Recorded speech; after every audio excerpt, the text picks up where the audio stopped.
السلام علیکم، میں ہوں امداد سمرو۔ حکومت مخالف تحریک میں اپوزیشن 2 جلسے کر چکی ہے اور تیسرا جلسہ کل کوئٹہ میں ہونے جا رہا ہے، اور یہ تیسرا جلسہ جو ہے یہ 3 خطرات اپنے ساتھ لا رہا ہے یا منڈلا رہے ہیں۔ 3 خطرات، 3 طرح کے خطرات،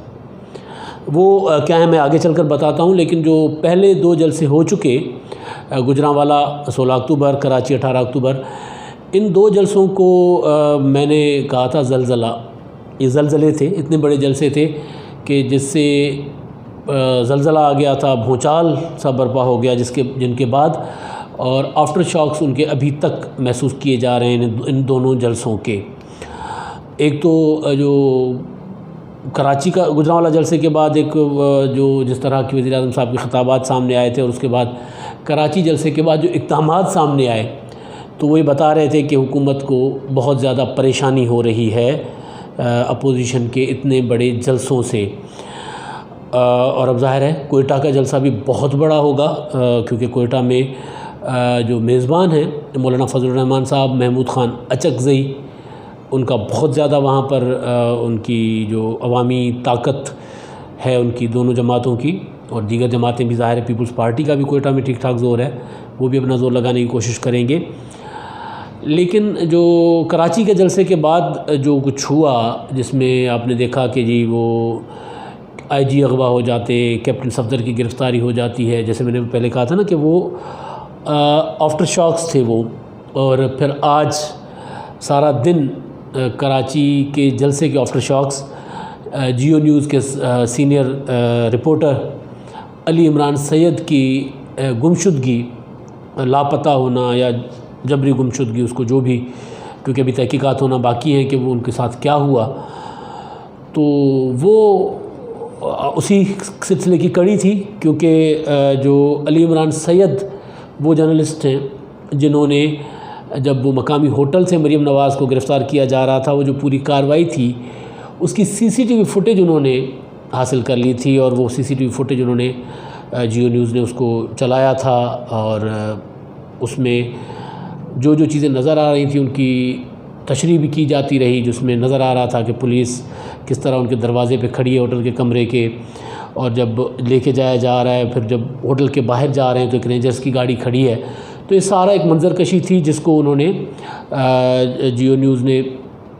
یا ٹی وی چینلز نے بعد میں سب نے چلایا بہرحال، جس میں یہ بتایا گیا کہ کس طرح یہ واقعہ ہوا، کس طرح گرفتاری ہوئی، اور کون اس میں ملوث تھا، اور پھر اس میں نشاندہی یہ کرنے کی گئی کہ اس میں رینجرز بھی تھی۔ تو بہرحال اس کے بعد وہ لاپتہ ہو گئے۔ اب لاپتہ ہونے کے بعد شک تو یہی ہر کوئی ظاہر کر رہا تھا کہ جی اس کی جو گمشدگی ہے، لاپتہ ہونے کا تعلق ہے وہ کراچی جلسے سے۔ یہ ظاہر ہے کراچی جلسے کے بعد وہ مریم نواز کے کمرے پہ چھاپا یا پولیس کی چڑھائی اور ان کے شوہر کی گرفتاری، اور اس گرفتاری کے بعد جو ویڈیو آتی ہے تو اس کے بعد وہ ویڈیو سامنے CCTV فوٹیج سامنے لانے والے جو صحافی ہیں وہ گرفتار ہوتے ہیں۔ تو یہ 2 جلسے جو ہیں انہوں نے تو بہرحال حکومت کے ناک میں دم کر رکھا ہے۔ ابھی تک حکومت اس سے نکل نہیں رہی۔ وزیر اعظم عمران خان صاحب کا انٹرویو کل کا، اور آج انہوں نے خطاب بھی کیا وہاں پر میاں والی میں، وہ کہیں نکلتے نہیں تھے حلقوں میں عوام اس طرح، لیکن بہرحال وہ پھر میاں والی بھی پہنچے ہوئے تھے۔ عیسیٰ خیل میں انہوں نے ایک تقریب سے بھی خطاب کیا، وہاں پر بھی انہوں نے اپوزیشن کو لتاڑا۔ انٹرویو میں بھی یہی کہا کہ جی یہ NRO مانگنا چاہتے ہیں اور میں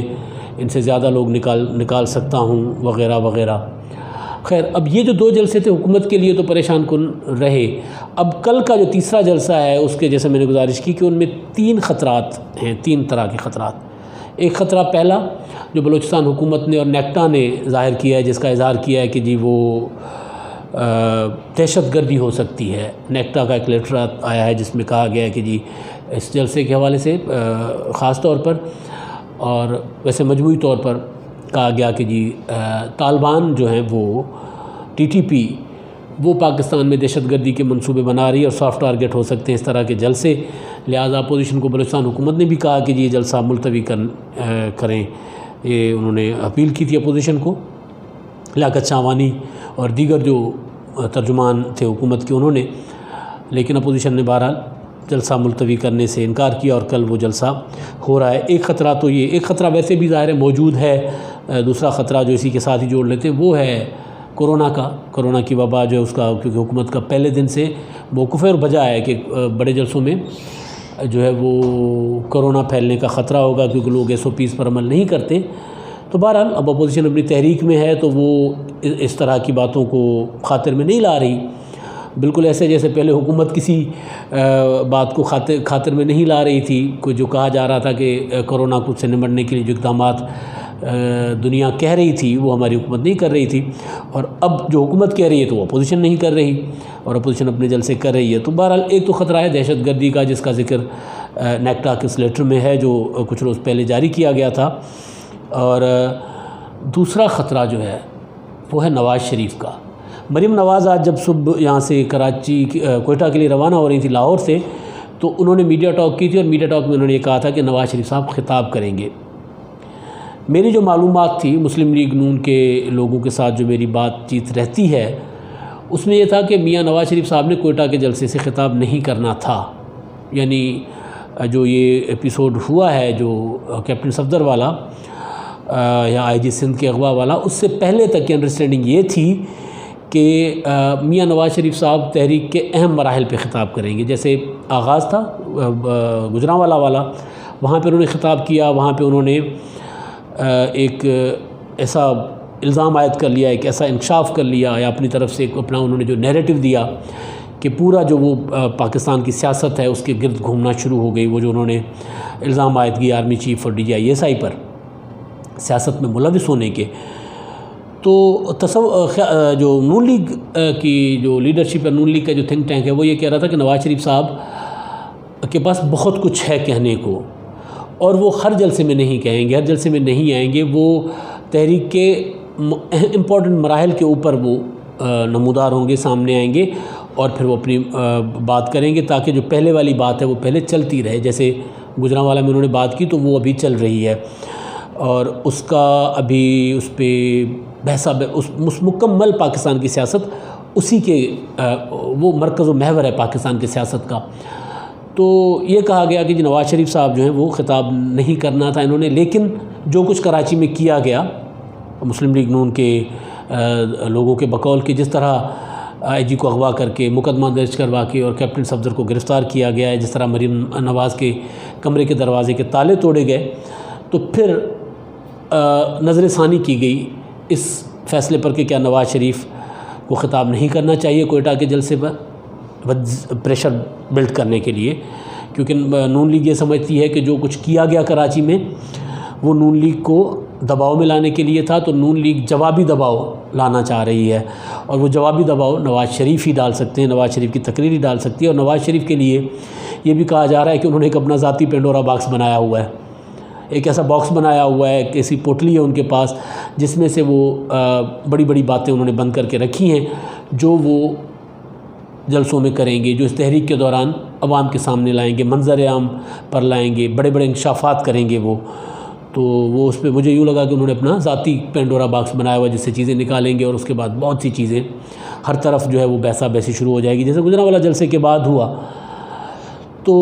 ایک تو یہ ہے کہ نواز شریف کی تقریر خطرہ بنے گی ان قوتوں کے لیے جن کو نواز شریف نشانہ بنانا چاہتے ہیں، اور وہ جو نواز شریف سمجھتے ہیں کہ وہ عمران خان کو سپورٹ کر رہے ہیں۔ ایک تو یہ دوسرا خطرہ یہ، اور تیسرا خطرہ بذات خود PDM کے لیے ہے، اور وہ یہ ہے کہ کل بلاول بھٹو نہیں جائیں گے کل کے جلسے میں۔ بلاول ہیں گلگت بلتستان میں، تو جو بدگمانیاں ہیں PDM کے اتحاد کے اندر جو پیدا کرنے کی کوشش کی جا رہی تھی، ظاہر ان کو ہوا ملے گی۔ وہ آرمی چیف نے فون کیا تھا بلاول کو کراچی کے سارے معاملے کے بعد، تو تب سے یہ سوال اٹھنا شروع ہو گئے تھے کہ کہیں پیپلز پارٹی کی بالا ڈیل تو نہیں ہو گئی اسٹیبلشمنٹ کے ساتھ، اور کہیں پیپلز پارٹی نرم گوشہ تو نہیں رکھ رہی۔ اور اس سے پہلے جب کراچی کا جلسہ تھا تو اس میں نواز شریف صاحب کا خطاب نہیں تھا، اور جیسے میں نے پہلے گزارش کی کہ اس کی خطاب نہ ہونے کی وجہ تھی کہ نواز شریف امپورٹنٹ مراحل پہ خطاب کریں گے، مگر بہرحال وہ خطاب نہیں تھا، تو اس کے باوجود یہ بحث شروع ہو گیا تھا کہ جی نواز شریف کا خطاب کیوں نہیں کروایا جا رہا۔ پھر یہ کہا گیا، دعویٰ کیا جاتا رہا کہ بلاول بھٹو نہیں چاہتے کہ نواز شریف خطاب کریں۔ تو وہ بدگمانی جو پیدا ہوئی تھی وہاں کراچی کے جلسے میں، جو بعد میں کیپٹن صفدر والے معاملے کے بعد بڑھانے کی کوشش کی گئی، گو کہ اس کو اپوزیشن نے بڑا سمجھداری کے ساتھ ڈیل کیا اور وہ نہیں، ان کے اندر دراڑیں پڑی. لیکن اب کیونکہ بلاول نہیں جا رہے کوئٹہ جلسے میں، تو اب یہی پھر سوال اٹھے گا، اٹھنا شروع ہو چکا ہے، بلکہ پہلے سے ہی اٹھا ہوا ہے سوال. لیکن بلاول نے یہ کہا تھا کہ بلاول صاحب نے جو کراچی میں انہوں نے پریس کانفرنس کی تھی، انہوں نے کہا تھا کہ جی میں کوشش کروں گا، میں جاؤں گا، لیکن اگر نہ جا سکا تو ویڈیو لنک پر خطاب کروں گا. اب یہ اطلاعات ہیں کہ بلاول نہیں جا رہے، اور کنفرم اطلاعات ہیں کہ بلاول جلسے میں نہیں جائیں گے اور ویڈیو لنک سے خطاب کریں گے. یوسف رضا گیلانی اور دیگر قائدین وہاں پہنچ چکے ہیں، لیکن بلاول کا وہاں خود